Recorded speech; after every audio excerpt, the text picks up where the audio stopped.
Welcome to my channel N for you info. आइए देखते हैं भारत के विषय में पाक मीडिया का डिबेट। लेकिन उससे पहले अगर आप लोगों ने मेरा चैनल अभी तक सब्सक्राइब नहीं किया है तो सबसे पहले इसे सब्सक्राइब कीजिए, बेल आइकन प्रेस करना मत भूलिएगा, तभी मेरे किसी भी वीडियो का नोटिफिकेशन सबसे पहले आपके पास आएगा। वीडियो पसंद आए तो लाइक और शेयर करना मत भूलिएगा। तो चलिए देखते हैं। सर खान साहब क्यों डराते पे ने चाह रहे ने की चाह रहे ने की सोच रहे ने ट्वीट कर रहे हैं और कह रहे हैं जनाब हिंदुस्तान जो है वो कश्मीर के ऊपर जो है दुनिया की तवज्जो हटाने के लिए पाकिस्तान के ऊपर जो है वो हमला कर सकता है। और एक दफ़ा नहीं 2 दफ़ा उन्होंने ये बात की है, ट्वीट किया उन्होंने। ये मुमकिन है? देखें, मुमकिन है या नहीं इसकी बात हम 2 मिनट के लिए साइड पे रखें। ये ट्वीट जो है ना, ये मुनासिब नहीं। एक मुल्क का प्राइम मिनिस्टर इस ट्वीट से क्या बताना चाह रहा है कि वो डरा हुआ है? क्या मैसेज देना चाह रहा है कि दुनिया की 6ठी ताकतवर फौज के ऊपर बैठा हुआ जो कमांडर इन चीफ है वो भारत के हमले से खौफजदा है? या वो लोगों को क्या बताना चाह रहा है कि भाई तुम्हारी मईशत पहले से खराब है, अब इंडिया से जंग होने लगी और इसको खराब कर लेते हैं? क्या क्या कह रहा है आपका प्राइम मिनिस्टर? मुझे ये समझ नहीं आ रही। बदर खान का तो जो है वो खान ही बता सकता है। प्राइम मिनिस्टर्स को ट्वीट बड़े सोच के करने होते हैं। इस वक्त एक ट्रंप साहब हैं जो बगैर कैलकुलेशन के ट्वीट पे ट्वीट मारते हैं, और एक हमारे खान साहब हैं। आपने कभी चाइनीज प्राइम मिनिस्टर के ट्वीट सुने इस तरह के? नेवर। ब्रिटिश प्राइम मिनिस्टर के कोई इस तरह के ट्वीट्स के फलां मुल्क हम पे हमला करने लगा है? लेकिन हमारे प्राइम मिनिस्टर को ट्वीट्स का शौक ही बड़ा है। वो हर जगह पे अपोजिशन वाले रोल में रहना चाहते हैं जिसमें दूसरे पे तनकीद कर सकें। यानी कि भारत के साथ भी कंटेनर पे खड़े हैं। वो भारत के साथ कंटेनर पे खड़े हैं। भारत की तरफ से मैं बिल्कुल नहीं समझता कि पाकिस्तान पे किसी किस्म की जंग मुसल्लत हो सकती है। वो क्या वजह? भारत अफोर्ड नहीं कर सकता ना। हमारे साथ जो भी जंग होगी वो न्यूक्लियर वॉर में तब्दील हो जाएगी। कन्वेंशनल वॉर तो होनी नहीं है। जब कन्वेंशनल वॉर नहीं होनी तो जंग का आउटकम क्या होगा? तबाही, बर्बादी। भारत ने बांग्लादेश पे कब्जा कर लिया था, फिर छोड़ क्यों दिया? अनेक्स क्यों नहीं कर लिया अपने साथ? अगर उन्हें इतना बड़ा गम है कि जी हमारा मुल्क टूट के 2 हिस्से में हुआ है और हमने एक करना है, तो बांग्लादेश वाला पोर्शन तो मिल गया था, क्यों नहीं जोड़ लिया? आप देखिए जरा, 17 करोड़ मजीद मुसलमान इंडिया में होता। अभी जो इंडिया का मुसलमान है उसकी तादाद तकरीबन 28 करोड़ के करीब है, 27-28 के करीब। और उसमें आप डालें 17 करोड़ मजीद ऐड हो जाता तो क्या हो जाती फिगर?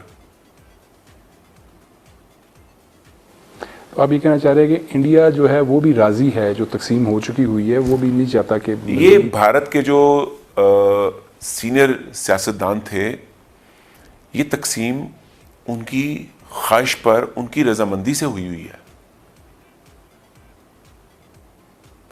ये हमें भी सूट करती थी, उन्हें भी सूट करती थी।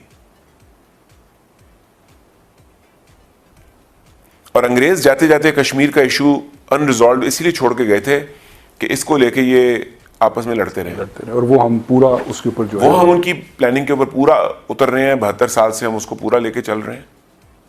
अब जो मतलब सिचुएशन बन गई है, वहाँ से ये इतलात आ रही हैं कि लद्दाख के बॉर्डर पे जो है वो चाइना के साथ भी जो है वो रिफ्ट जो है वो बढ़ रही है और वहाँ पे भी झड़पें हो रही हैं। कोई ऐसी इतला नहीं मिली कि उसकी हलाकत हुई हो या कोई, लेकिन वो क्या मसला बना हुआ है। और वो यानी कि पहले तो हम थे ना, हम हर एक के साथ जो है वो हमारा था कि हिंदुस्तान के साथ भी, ईरान के साथ भी, अफगानिस्तान के साथ भी।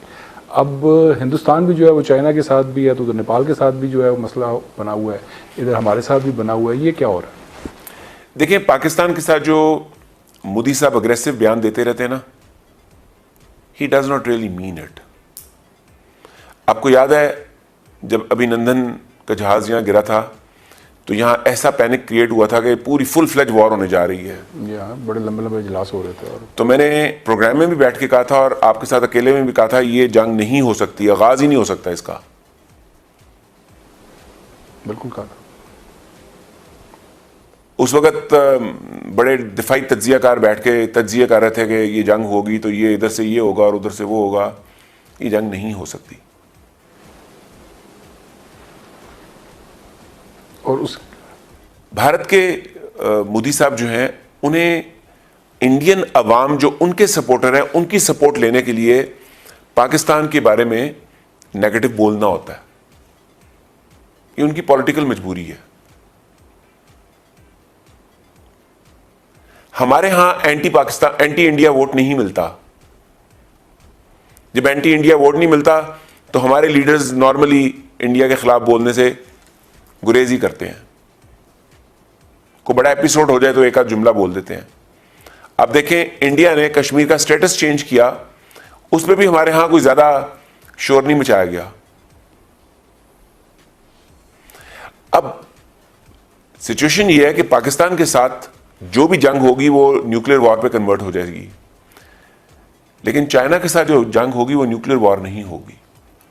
वो बड़ी देर तक कन्वेंशनल वॉर रह सकती है, क्योंकि चाइना और भारत बड़ी देर तक अपने कन्वेंशनल हथियारों से जंगें लड़ सकते हैं। हमारे पास कन्वेंशनल हथियार ज़्यादा है नहीं, तो हमारा ज़्यादा रिलायंस जो है वो न्यूक्स पे होगा। तो हमारे साथ उनकी जंग का कोई इम्कान नहीं है, और चाइना के साथ भी उनकी जंग का कोई इम्कान नहीं है।